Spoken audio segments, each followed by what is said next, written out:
vamos a dejar un momentito este tema acerca de la ley de remuneraciones de servidores públicos y regresamos a lo que le señalábamos al principio de esta emisión. En la Cámara de Diputados el día de hoy se aprobó en lo particular y en lo general la ley orgánica de la Fiscalía General. ¿Qué significa? ¿Qué alcances? ¿Cuáles las consecuencias? Bueno, para hablar sobre este tema agradecemos que nos tome la llamada de bote pronto la doctora María Novoa. Ella es coordinadora del programa de Justicia de México Evalúa. Doctora, muy buenas noches. Gracias por esa comunicación en el canal del Congreso de la Ciudad de México. Buenas noches, todo lo contrario, gracias a ustedes. Doctora, ¿cuál pues su opinión, cuál el posicionamiento de México Evalúa del colectivo Fiscalía que Sirva ante la aprobación de esta ley orgánica de la Fiscalía General por parte de la Cámara de Diputados? Pues bueno, la ley como fue aprobada en lo general y en lo particular el día de hoy, pues sí tiene, hay dos temas importantes que hay que resaltar de esta aprobación. Una, que bueno, que ya tenemos ley, ya hay un paso adelante en el proceso de transición de la PCR a Fiscalía General, ¿no? Con toda esta definición que se hizo en el año 2014 en la reforma política.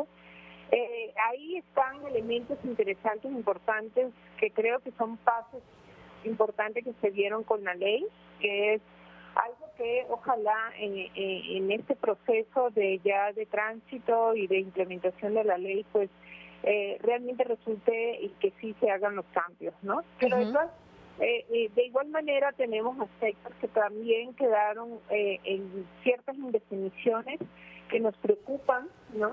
Porque al no haber tenido la oportunidad de hacer las reformas constitucionales necesarias, no hemos hecho realmente cambios estructurales dentro de esta nueva institución a favor de lograr fortalecer efectivamente la Procuración de Justicia en el país, ¿no?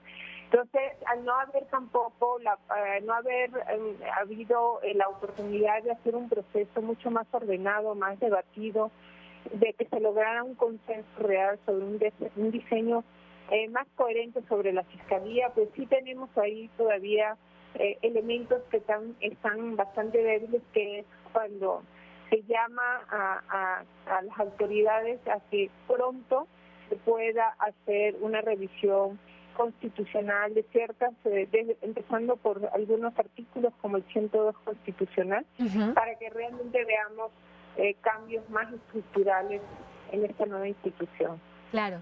Doctora, en cuanto a estos cambios institucionales, se refiere a que si el Senado manda a los 10 candidatos y a su vez el Ejecutivo elige de esos 10 candidatos la terna, ¿se continúa con esta figura bautizada como fiscal carnal o fiscal a modo? Sí, bueno, la autonomía ahí definitivamente para nosotros, en nuestra definición, en México Evalúa, sigue siendo una autonomía relativa, ¿no? Porque todavía ahí tenemos fuerte injerencia en cuanto a las designaciones que hace el Ejecutivo, no es un proceso que realmente sea mucho más participativo, transparente, en el cual algo aquí muy importante es también definir los perfiles de estos funcionarios que van a ser designados, ¿no? Entonces sí es importante para nosotros hacer estos cambios a este nivel, aunque sabemos que aunque es una condición todo este proceso, que es más político, igualmente hay otros elementos importantes que tenemos que lograr hacer cambios estructurales en términos de la organización, las formas de trabajo y los contrapesos necesarios que se tienen que dar. Pero sí, efectivamente, pensamos que todavía sigue siendo un proceso muy débil, donde aunque haya un proceso donde participa el Congreso en su proceso conjuntamente con el Ejecutivo, pues ya sabemos que ya hay candidatos predefinidos ya, ¿no? Aunque haya una lista de 10 personas, ¿no? Ya tenemos 3 nombres que están como terna posible que salga del Ejecutivo. Entonces ya es algo que ya es muy conocido, seguramente va a salir un nombre que está dentro de esa terna. ¿Cuáles nombres, doctora? No quiero dejarlo pasar. ¿Cuáles nombres? Bueno, esencialmente se está hablando del maestro Batis, Bernardo Batis, que sería el primer fiscal. Pero bueno, esos son elementos que están todavía en el debate público, todavía no hay decisiones sobre eso, pero ese es el tipo de procesos que deberíamos de superar y que sean procesos mucho más trabajados, donde se revisen perfiles, donde se pongan en cuestionamiento las personas en sus trayectorias y que de alguna manera tengamos a las mejores personas al frente de esta institución tan fundamental para la democracia en México, ¿no? Claro. Doctora, buenas noches. Preguntarle, perdón, ¿cuáles son aquellos aspectos que quedan pendientes todavía para reformarse? Lo menciono porque, por ejemplo, la Coparmex menciona que no se puede hablar de un fiscal independiente cuando el presidente puede proceder a la remoción sin causa que lo justifique. Esto mina su independencia y margen de actuación para perseguir delitos sin distinción ni consigna. Sí, ahí hay algunos cambios. Primero fue el 102 para un poco regular todo el proceso de designación y remoción. Ahorita la remoción está a nivel de la ley orgánica y la remoción estaría a cargo del Ejecutivo, ¿no? Del Presidente de la República, con los elementos que ahí se establecieron como posibles causas de esta remoción, ¿no? Pero hay otros cambios importantes que, aparte del 102 constitucional, hay otros artículos importantes que tenemos que cambiar, como los artículos referidos a las competencias. Hay un problema de definiciones de competencia importante entre el fuero común y el fuero federal, que está afectando la procuración, no solamente de la Fiscalía General, sino de la Procuración de Justicia como un todo. Igualmente el artículo 21 constitucional, donde se define el modelo de investigación criminal, donde esto tiene que estar más alineado a lo que es el sistema penal acusatorio que sabemos que tenemos instaurado ya en el país en plena vigencia.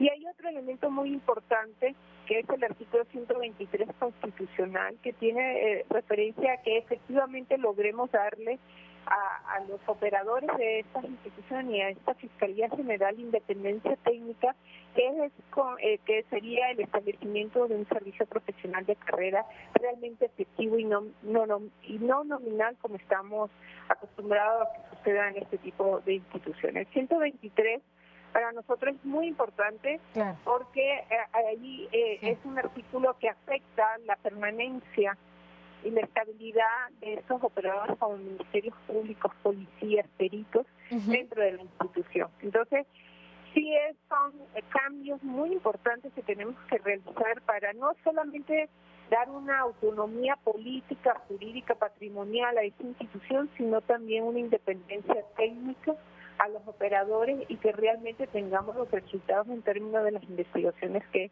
claro, se realizan dentro de ella. Claro, doctora, nos queda muy poco tiempo, pero no me quiero ir sin antes preguntarle, ya se aprobó la ley orgánica de la Fiscalía, de la Fiscalía.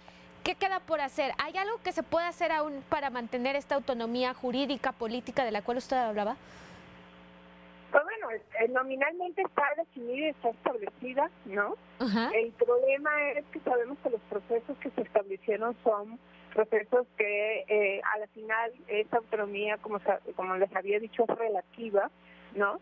Porque al tener este proceso de designación, el proceso de remoción, como quedó establecido en el 102 constitucional y ya ahora en la ley, pues efectivamente esto está es relativo. Pero no solamente esto, no hay que quedarnos solamente en el tema de la autonomía, sino que hay otros temas importantísimos dentro de lo que es la operación de esta fiscalía y que es en pro de lograr tener una verdadera procuración de justicia que responda a las expectativas y que logre atacar la impunidad y la corrupción que tenemos en el país. Pues esperemos que así sea. Doctora María Novoa, coordinadora de Justicia de México Evalúa, le agradecemos muchísimo esta llamada y sobre todo su análisis.